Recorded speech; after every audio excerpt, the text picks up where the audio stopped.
નમસ્કાર નમસ્કાર નમસ્કાર વાલા વાલા વિદ્યાર્થીઓ, સ્વાગત છે આપ સર્વ વિદ્યાર્થી મિત્રોનું તમારી પોતાની યુટ્યુબ ચેનલ ઓશન કોચિંગ ક્લાસીસની અંદર દ્વિતીય પરીક્ષાની તૈયારી કરવા માટે ધોરણ 9 ના વિદ્યાર્થીઓને કોઈ તકલીફ ન પડવી જોઈએ એના માટે આપણી ચેનલ છે સતત કામ કરી રહી છે અને વિકાસ પરીક્ષા લક્ષી અસાઇનમેન્ટ તમારી પરીક્ષા માટે ખૂબ જ અગત્યનું છે.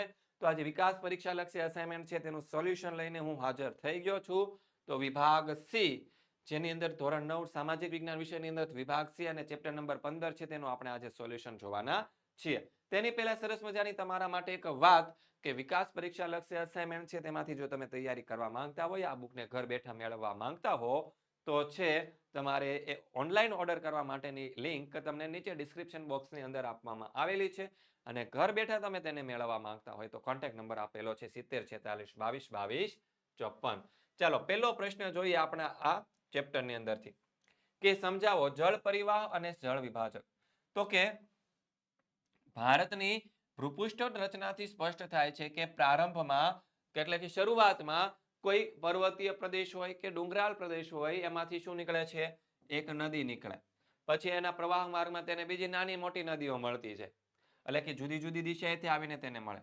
અને આ નદીઓની મુખ્ય નદીની જે શાખા નદીઓ કહેવાય, એટલે કે જો અહીંયા કોઈ એક પર્વત છે, એમાંથી એક આમ નદી નીકળે છે. શું નીકળે છે? નદી નીકળે છે. અલગ અલગ દિશામાંથી આવીને બીજી બીજી નાની નાની નદીઓ પણ એને આવીને મળતી જાય છે. તો આ જે મુખ્ય નદી છે કે જેને બીજી નાની નાની નદીઓ મળે છે, તો આ નદીને શું કહેવાય છે? મુખ્ય નદી કહેવાય છે. અને એની શાખા નદીઓ કહેવામાં આ બીજી બધી નદીઓ છે એને શું કહેવાય? શાખા નદીઓ કહેવાય. અને જ્યારે મુખ્ય નદીનું પાણી છે એ છેલ્લે ક્યાં જતું રહે છે? સમુદ્રની અંદર જતું રહે છે. ક્યાં જતું રહે છે? સમુદ્રમાં જતું રહે છે કે અથવા તો મહાસાગરમાં કે રણ પ્રદેશને મળી રહે. આવી રીતે શું થાય છે? એક નદી તંત્ર વડે નદીના પ્રવાહ જે ક્ષેત્રમાંથી વિસ્તારમાંથી પસાર થાય તેને શું કહેવાય છે? નદીનું બેસિન કહેવાય. એટલે કે આ નદી જ્યાંથી પસાર થાય એને નદીનું બેસિન કહેવામાં આવે છે. શું કહે છે? આમ એક મોટી નદી, તેની શાખા પ્રશાખા નદીઓનું ક્રમબદ્ધ રીતે ગોઠવાયેલું સામૂહિક તંત્ર જેને જળ પરિવાહ પ્રણાલી કહેવાય છે.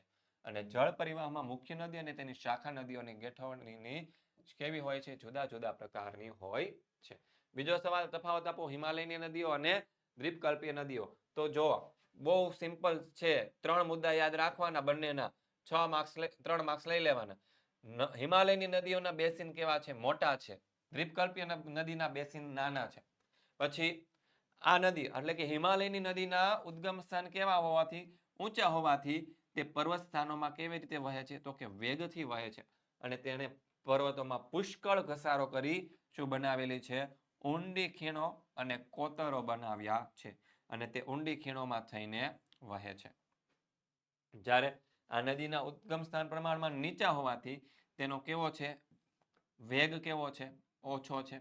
અને તેના દ્વારા થતો ઘસારો પણ કેવો હોય છે? ઓછો હોય. અને આથી આ નદી કેવી છે? છીછરી ખીણોમાં થઈને વહે છે. ત્રીજું, આ નદીઓ કેવી છે? બારમાસી છે. કેમ? તો કે ચોમાસામાં જ્યારે વરસાદ પડે ત્યારે પાણી આવે, ઉનાળામાં હિમાલયના શિખરોની અંદર જે બરફ છે એ પીગળે ત્યારે પાણી આવે. અને દ્વીપકલ્પીય નદીમાં શું છે?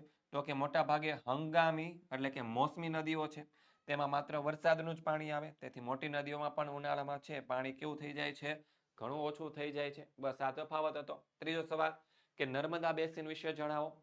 તો કે નર્મદા નદી છે તે ક્યાંથી નીકળે છે? મધ્યપ્રદેશની અંદર આવેલા અમરકંટક પાસેથી નીકળી મધ્યપ્રદેશમાં એક ફાટખીણમાં થઈને વહીને ઉદ્ગમથી લગભગ 1312 કિલોમીટર દૂર આવેલા અરબ સાગરને મળે છે.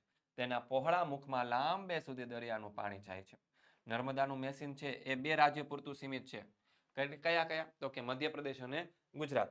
નર્મદાની મધ્યપ્રદેશમાં જબલપુર પાસે આવેલો ભેડાઘાટના સંગેમરમરના જે ખડકાળ પ્રદેશમાં થઈને વહે છે. અને અહીં નર્મદાનો ઢોળાવ છે એ ઘણો તીવ્ર હોવાથી ત્યાં ધુઆધાર નામના ધોધની રચના તેણે કરેલી છે.